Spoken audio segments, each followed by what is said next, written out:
The first step in the treatment of diabetes is accepting the fact na hindi ito gagaling. Unfortunately, hindi pa rin po natin na-discover up to now ang cure for diabetes. Pero kahit hindi po gumagaling ang diabetes, hindi po ito nakakamatay. Ang nakakamatay are the complications. So if you're able to control your blood sugar, maiiwasan nyo ang mga complications na ito. So ano nga bang mga complications ng diabetes? There are major complications na kailangan yung ma-avoid. And these are divided into two. Yung microvascular complications or yung mga komplikasyon sa maliliit na ugat. And you also have the macrovascular complications or ito naman yung mga complications sa mas malalaking mga ugat.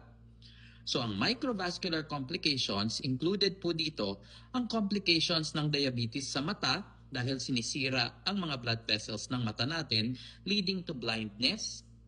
Nandyan din po ang renal damage or kidney failure, yung diabetic nephropathy.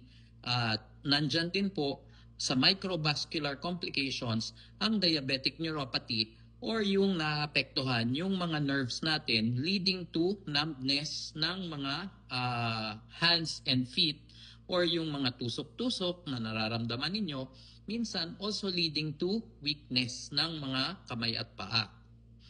Now, the macrovascular complications naman po, this includes yung mga malalaking blood vessels katulad ng blood vessels in the brain leading to stroke. Nandyan din po yung mga blood vessels natin in the heart leading to heart attack. Pwede rin po magkaroon ng diabetic cardiomyopathy or hindi nagfa-function ng maayos yung heart natin leading to heart failure.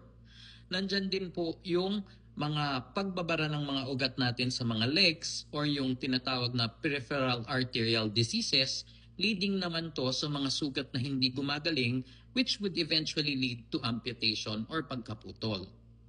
If you are able to control your blood sugar, then ma-avoid po ninyo ang mga major complications na ito at pag na-avoid nyo po ang mga major complications, then pwede namang mabuhay ng mahabang panahon kahit kayo po ay diabetic.